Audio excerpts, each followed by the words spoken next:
Guys, good morning everyone. Ayan, so for today's video ay tara at samahan niyo po ako magluto nitong ating napakasarap na naman na ulam for today's video.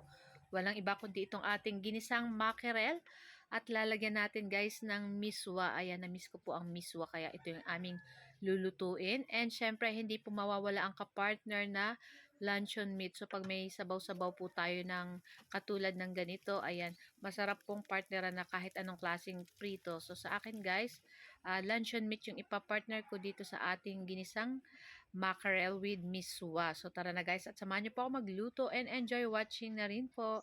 So yun na nga guys, so magpapainit tayo dyan ng kawali at maglalagay tayo ng konting mantika at pagkatapos magigisa na tayo ng ating bawang. Syempre after nyan isunod na rin natin dyan yung ating sibuyas. Ayan, halu-haluin lang natin. At pagkatapos po ay maglalagay po pala ako dyan ng asin para may lasa na yung ating bawang at sibuyas dyan. Pagkatapos ibubuhos na natin yung isang buong malaking lata ng mackerel. Ayan, medyo nahirapan pang lumabas yung isda nung ating nasa lata kasi malalaki po talaga yung itong ating mackerel. So after na, naglagay na rin tayo ng tubig at nagdagdag pa ako ng asin at naglagay din po ng paminta para may lasa at masarap talaga yung ating mackerel. So papakuluan lang natin yan dyan guys.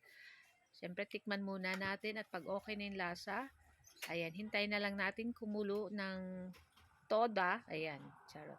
So, ayan, pag kumulo na siya ng grabe guys, ilagay na natin dyan yung ating dalawang sachet na miswa. Ayan, medyo durug-durugin lang natin para hindi po buo-buo yung ating miswa.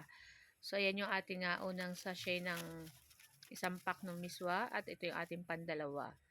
So, ayan, madali lang naman pong maluto ang ganitong miswa. Mga ilang minuto lang pong kulo, luto na rin po yan. At pwede na natin yan dyan guys ahunin at mag-start na rin po tayo magprito ng ating luncheon meat. Kayo po ba guys, ano po ang inyong lunch today? Ayan, shoutout po sa aking mga new followers at sa aking mga dati na at mga naging friends ko na rin po sa dito sa Mamshi and Trisans. Ayan, maraming salamat po sa mga nagla-like, nagko-comment, lalong-lalo na po sa mga nag-share ng ating mga video.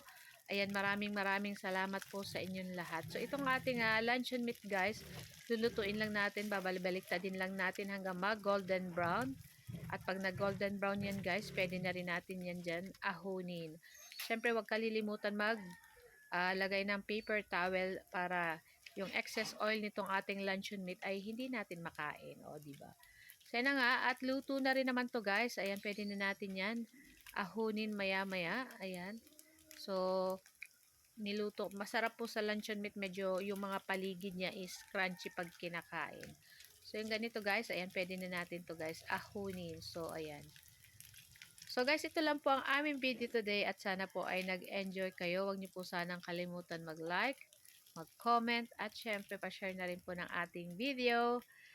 So tara na guys at kainan na. Ayan, happy lunchtime everyone. Ayan, maganda po ang panahon ngayon at mainit. Ayan, pwede na makapaglaba-laba ng mga damit at madaling matuyo. So guys, thank you for watching and see our next video again. Ciao! Kainan na! Sarap!